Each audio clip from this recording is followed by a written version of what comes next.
लंबे समय से आप महानुभावों के द्वारा ये आदेश दिया जा रहा था या ये कहा जा रहा था कि इस विषय के साथ में आपको आना चाहिए, जिसकी आवश्यकता आज के समय में है। विदेश योग। हम यहाँ सिर्फ विदेश यात्रा योग की बात नहीं कर रहे हैं या इस बारे में चर्चा नहीं कर रहे हैं कि आप एक बार कभी भी जीवन के भीतर विदेश जाकर आ जाएं। शिक्षा के लिए विदेश जाना, लंबे समय तक विदेश में रहना और रिसर्च संबंधी स्थितियों की ओर जाना, कुछ नया सीख कर आना और फिर व्यापारिक प्रयोजन के साथ में स्वदेश में ही उस कामकाज को आगे बढ़ाने की प्रवृत्तियों को लेकर चलना, ये सारे ही प्रश्न बारंबार सामने निकल कर आते हैं। आप एक्सपोर्ट संबंधी कामकाज के साथ में जुड़े हुए हैं, तब भी कहीं न कहीं यदि विदेश संबंधी स्थितियां साथ में हैं तो उसको भी देखना आवश्यक रहता है। आप किसी ऐसे कामकाज के साथ में जुड़ाव रख रहे हैं जहां रहे आप यहीं रहे हैं, किंतु जो सर्विसेज दे रहे हैं, भले ही आउटसोर्सिंग के माध्यम से, किसी और प्रवृत्ति के माध्यम से, वो विदेश के साथ में जुड़ी हुई है, तो वहां हम विदेश जाने के योगों को ही नहीं देखेंगे, विदेश संबंधी कामकाज की प्रवृत्तियों को देखने की आवश्यकता भी रहेगी। यहां आप शिक्षा के माध्यम से जा रहे हैं, यहां आप कामकाजी जीवन के माध्यम से जा रहे हैं, पारिवारिक जन वहां पर सेटल है और कुछ समय तक स्वयं को वहां पर जोड़ना चाहते हैं, उस लिहाजा क्या स्थितियां निकल कर आएगी, ये सब कुछ देखने की आवश्यकता रहती है। अमूमन ऐसी चर्चाओं के अंदर एक बात को देखा जाता है कि अष्टम, नवम, द्वादश की प्रवृत्तियां क्या कह रही है, बृहस्पति की चतुर्थ के साथ में भावस्थ स्थितियां क्या कह रही है। सिर्फ यहीं से सारी ही पोजीशन पूर्णता की ओर जाने वाली नहीं होती। इसके बनस्पत हमको ये भी देखना होता है कि अभी दशाओं की स्थितियां क्या कह रही है, गोचरीय विधान क्या कह रहा है। योग और युतियां बनी हुई है, किंतु कोई भी दशा ऐसे सपोर्टिव बेस के ऊपर निकल कर आई ही नहीं जहां से हम खुद को उस स्तर पर आगे लेकर जा पाएं। तो ऐसे सारे ही कंक्लूजन्स के साथ में एक अधूरापन कई बार रह जाता है। इसी वजह से सर्वप्रथम हम इस बात पर गौर करते हैं कि ये जो 12th हाउस आप देख रहे हैं, जो कि अंतिम त्रिक है या यूं कहूं कि तृतीय त्रिक है, आप देखें षष्ठ, अष्टम और द्वादश भाव तीनों ही त्रिक भाव की श्रेणी में आने वाले होते हैं। नैसर्गिक आधार पर 12th हाउस को व्यय भाव कहा जाता है। विदेश संबंधी जो स्थितियां होती है उसके अंदर द्वादश भाव एक महत्वपूर्ण रोल प्ले करने वाला होता है और स्थान परिवर्तन के जो आधार हैं वो भी द्वादश भाव के साथ में देखे जाते हैं। कुछ हद तक ये एक पोजीशन है।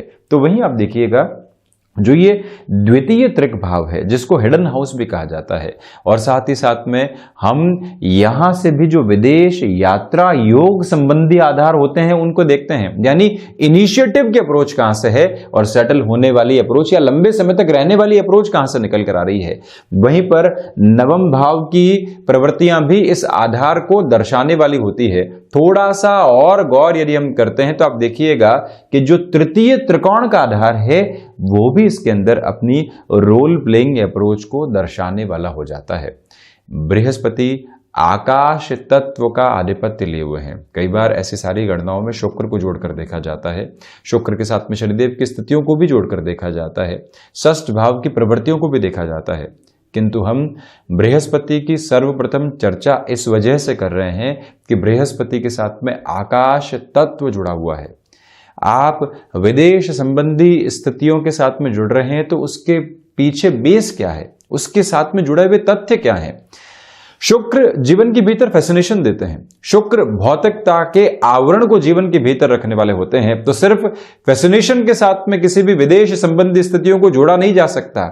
वहां पर व्यक्ति की कुव्वत क्या है, काबिलियत क्या है, क्या काम वो करने की ओर जा रहा है और वहां से क्या स्वयं को हासिल करवाना चाहता है।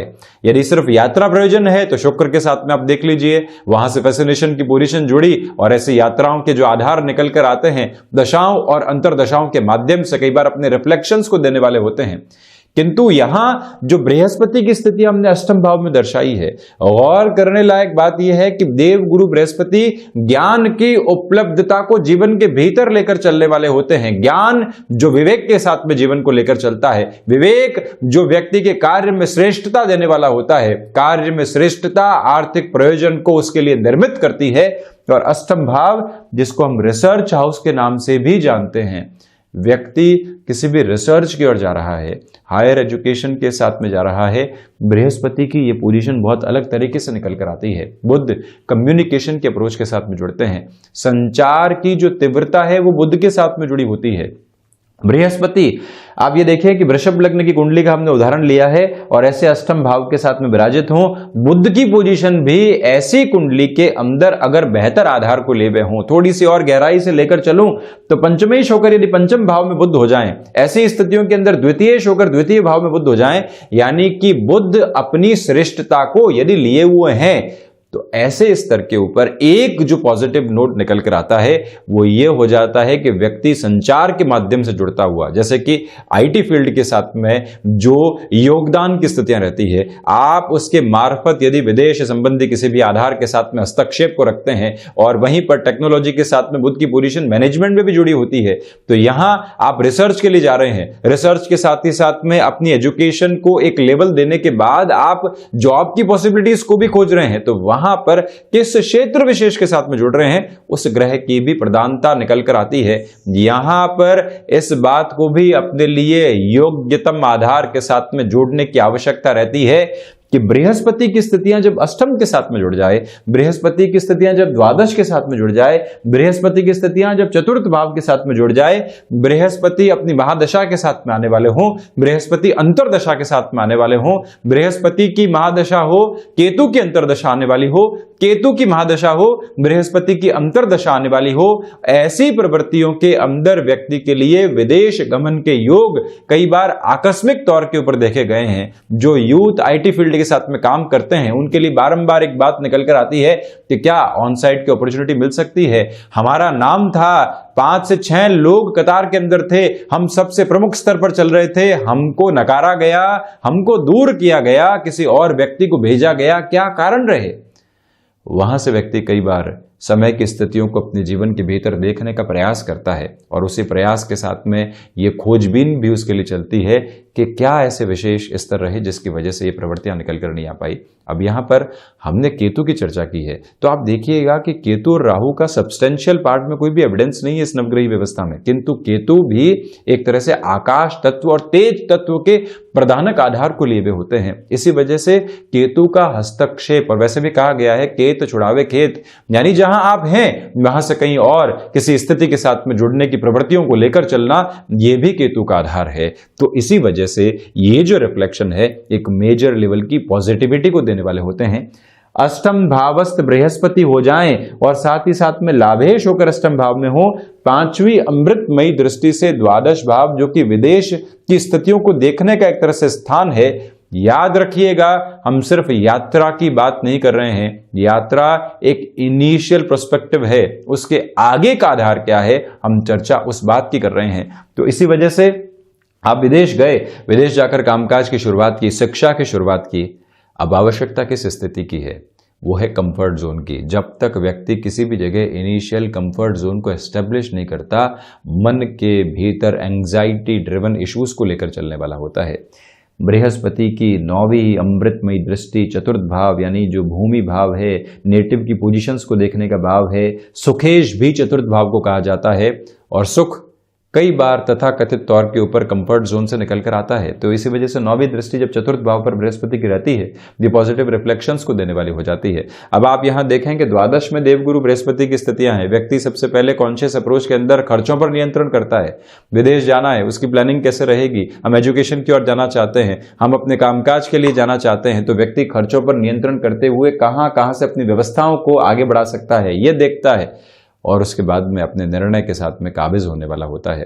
द्वादश भावस्थ आधार के साथ में सारी ही प्रवृत्तियां निक्षेपित रहती है। अब ये विशेष बात आप देखें कि जैसे ही द्वादश के साथ में देवगुरु बृहस्पति का जुड़ा हुआ, 5वीं दृष्टि चतुर्थ भाव पर, षष्ठ भाव जो कि एक तरह से ऋण भाव है, यहां पर 7वीं दृष्टि हुई, 9वीं दृष्टि पुनः अष्टम भाव पर निकल कर आई, और यहीं से जो हिडन प्रॉब्लम्स निकल कर आ सकती है वहां सबसे पहले नियंत्रण लगता है, और उसके बाद में ही ऐसी पॉजिटिव सीक्वेंसेस लाइफ के अंदर निकल कर आने वाली होती है।